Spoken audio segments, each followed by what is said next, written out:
The wind howled, tearing at Lila's hair as she stood on the jagged cliffs, staring at the churning sea below. Her mother's voice still echoed in her mind. Don't come back until you've fixed yourself. Exiled to this forgotten coastal town at 17, Lila felt like a shipwreck, broken and abandoned. The seaside village of Greyhaven was a place where time seemed to have drowned. Its cobblestone streets wound past salt-worn cottages, and the air carried the tang of seaweed and regret. Lila had been sent here to live with her grandmother, Eleanor, a woman she barely knew. Her mother claimed it was for Lila's own good after the fights, the slammed doors, and the nights Lila spent sneaking out, searching for something she couldn't name. But standing on the cliff's edge, Lila felt no closer to answers. The ocean roared, indifferent to her turmoil. Eleanor's cottage sat at the village's edge, a squat structure with peeling blue paint and windows that rattled in the wind. When Lila arrived, dragging her suitcase through the drizzle, Eleanor greeted her with a quiet nod. She was a wiry woman in her 70s, with silver hair pulled into a tight bun and eyes that seemed to hold the sea itself. "You'll find your way here," Eleanor said, her voice soft but firm. Lila didn't believe her. She didn't want to find her way. She wanted to run. Days passed in a haze of silence. Lila avoided Eleanor, spending hours wandering the shore, collecting fragments of shells and dodging the curious stares of villagers. They whispered about her, the city girl, the troubled one. She didn't care. The beach was her refuge, its endless waves a mirror to her restlessness.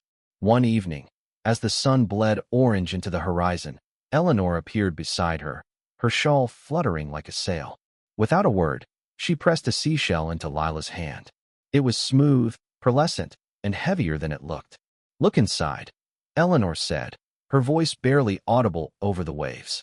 Lila turned the shell over, expecting nothing but sand. Instead, carved into its inner curve were words, faint but deliberate. "Follow the tide to find what's lost." Her breath caught. "Who wrote this?" she demanded. But Eleanor was already walking away, her figure shrinking against the dunes. Lila clutched the shell, its message burning into her thoughts. What was lost? And why did her grandmother, a stranger in all but name, think she could find it? That night, Lila lay awake in the attic room, the shell on her bedside table glowing faintly in the moonlight. She couldn't shake the feeling that it was more than a trinket. The words felt alive, like a map to something she didn't understand. She traced the carving with her finger, her heart racing. Was this a game? A challenge? Or something deeper, tied to the grandmother she barely knew? The next morning, Lila found Eleanor in the kitchen, kneading dough with hands gnarled by time. "What's the deal with the shell?" Lila asked, holding it up. Eleanor didn't look up. "The sea speaks, Lila. You just have to listen." Frustration flared in Lila's chest. "That's not an answer." Eleanor's eyes met hers, sharp and knowing. "It's the only one you get for now." Lila stormed out, the shell in her pocket. She didn't trust Eleanor's cryptic words, but she couldn't ignore them either. The beach stretched before her, vast and unyielding. She walked until her shoes were soaked, following the tide as it retreated, exposing secrets in the sand-broken shells, tangled kelp, and once, a rusted locket half buried in the muck. She pried it open, but it was empty, its heart long gone. Like her, she thought. Days turned into weeks, and Lila's walks became a ritual. She followed the tide, searching for anything that might explain the message. The villagers watched her with pity, but she didn't care. The shell was her anchor, its words a compass she didn't understand. One afternoon, as she sat on a driftwood log, a boy approached her. He was about her age, with sunburned skin and hair like seaweed. "You're the shell girl," he said, grinning. "Name's Finn. I help at the lighthouse." Lila bristled. "I'm not the shell girl." Finn laughed, unbothered. "Sure you are. Everyone's talking about you and that thing you carry." He pointed at the shell, now dangling from a cord around her neck. "What's it mean?" Lila hesitated, then told him about the carving. Finn's eyes widened. "That's old magic. My gran used to say the sea hides messages for those who need him." "Magic?" Lila scoffed, but Finn's sincerity disarmed her. He told her stories of Greyhaven's past shipwrecks, lost sailors, and shells that carried wishes across the waves. Lila didn't believe in magic, but Finn's words stirred something in her. For the first time, she wondered if the shell was more than a riddle. Maybe it was a call. That night, Lila dreamed of the sea.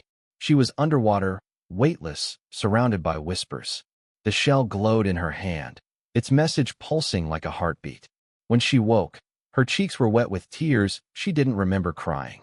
She needed answers. Eleanor knew more than she was saying, and Lila was done with secrets. She confronted her grandmother at dawn, the shell clutched in her fist. "Tell me what this means," she demanded. Eleanor's face softened, but her voice was steady. "It's not my story to tell, Lila. It's yours." Lila wanted to scream, but something in Eleanor's eyes stopped her off flicker of pain, of hope. "Follow the tide," Eleanor whispered. "It'll show you." Lila didn't know what she was looking for, but she felt the pull of the sea, stronger now. The shell was no longer just an object. It was a promise, a thread connecting her to something bigger. As she stepped onto the beach that morning, the waves seemed to sing her name. Lila's boots sank into the wet sand as she followed the tide, the shell's weight against her chest a constant reminder of its mystery. The sea was restless today, its waves crashing with a fury that matched her own. She didn't know what she was chasing, but the words "follow the tide to find what's lost" had become a mantra, urging her forward.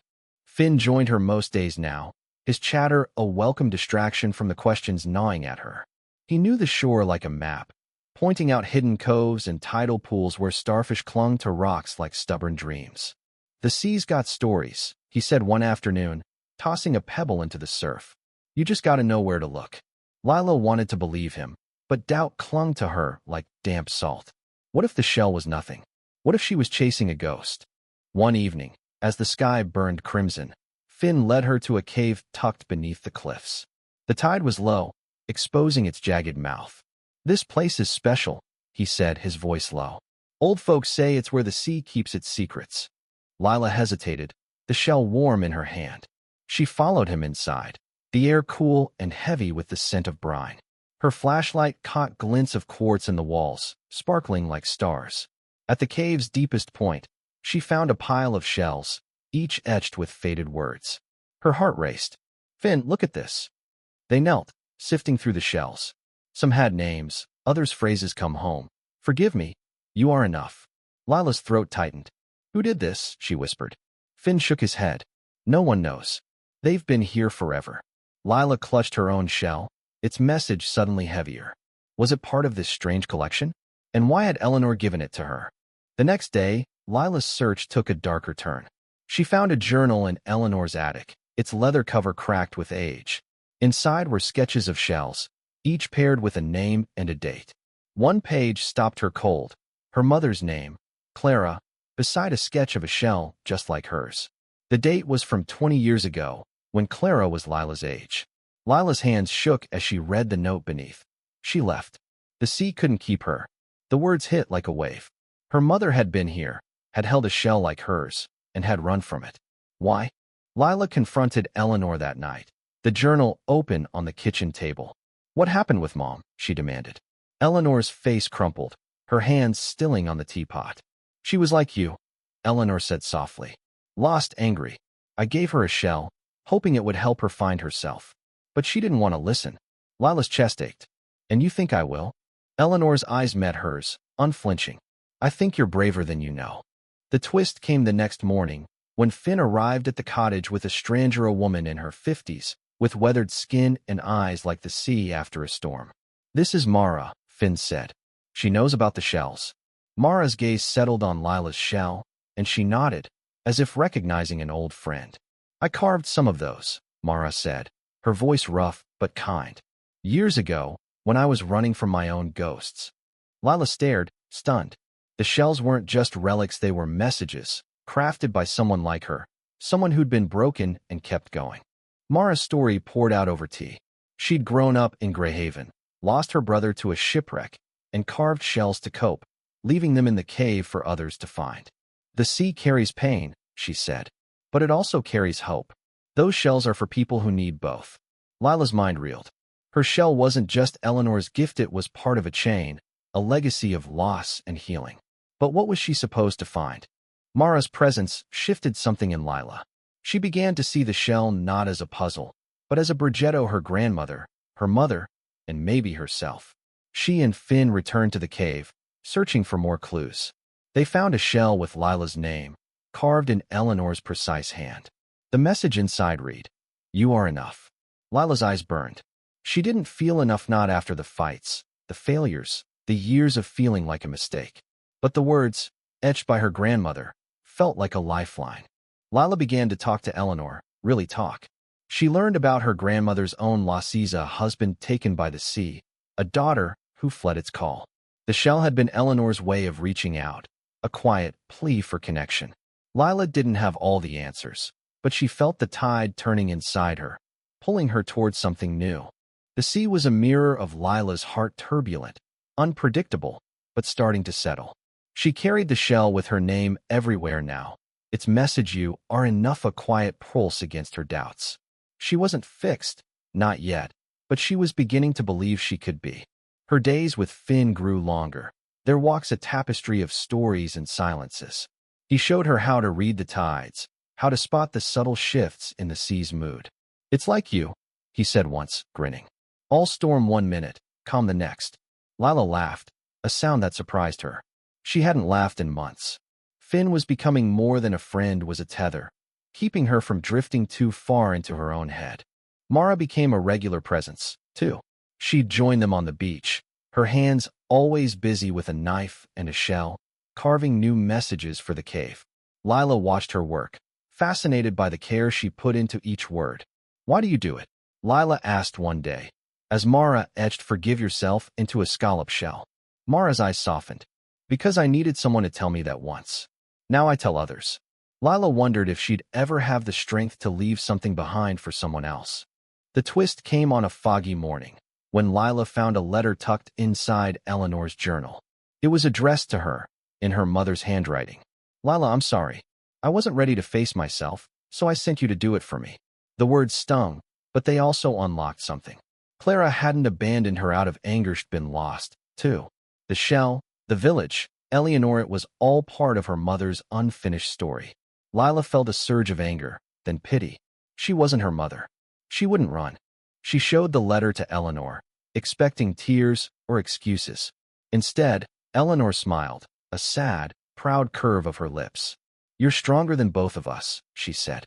"I knew it the moment you arrived." Lila wanted to argue, but the shell in her pocket felt warm, as if agreeing. She was starting to see it not as a mystery to solve, but a gift to carry. One evening, as the tide pulled back, Lila and Finn found a wreck exposed on the Sharia's skeletal fishing boat, its hull splintered by time. Villagers gathered, murmuring about a storm decades ago that claimed 3 lives, including Eleanor's husband. Lila's heart clenched. She hadn't known. She looked at Finn, who nodded toward the wreck. "Sometimes the sea gives back what it takes," he said. "Not always how you expect." Lila approached the wreck, her fingers brushing the barnacle-encrusted wood. Tucked inside a broken plank was another shell, its surface worn but intact. The carving read, "For Eleanor, my love." Lila's breath hitched. She ran to the cottage, the shell in her hand, and found Eleanor staring out the window. "This is yours," Lila said, placing it in her grandmother's trembling hands. Eleanor's eyes filled with tears, but she smiled. "You found him," she whispered. "You found what I lost." That night, Eleanor told Lila the story of her husband, Thomas, a fisherman who loved the sea too much. The shell was his last gift, left in the cave before his final voyage. Eleanor had stopped looking for it years ago, believing it gone forever. Lila realized the tide wasn't just guiding her, it was guiding them both, weaving their stories together. Lila began carving her own shells, simple messages at first: "Keep going, you're not alone." She left them in the cave, alongside Mara's and the others, hoping they'd find someone who needed them. The act felt like breathing, like reclaiming a part of herself she'd buried. She wasn't healed, but she was healing, one shell at a time. As winter crept into Greyhaven, Lila felt the village shift from a prison to a home. She and Eleanor grew closer, their silences filled with understanding. Finn remained her constant, his laughter a light in the fog. The sea still roared, but it no longer felt like an enemy. It was a teacher, a keeper of stories, and Lila was learning to listen. Spring arrived in Greyhaven, painting the cliffs with wildflowers and softening the sea's sharp edges. Lila stood on the shore, the shell with her name now joined by others she'd carved. each a piece of her heart left for the tide. She wasn't the same girl who'd arrived, angry and adrift. The sea had changed her, and so had the people it carried to her. Eleanor's health began to falter, her steps slower, her breath shallower. Lila noticed the change, but said nothing, afraid to name it.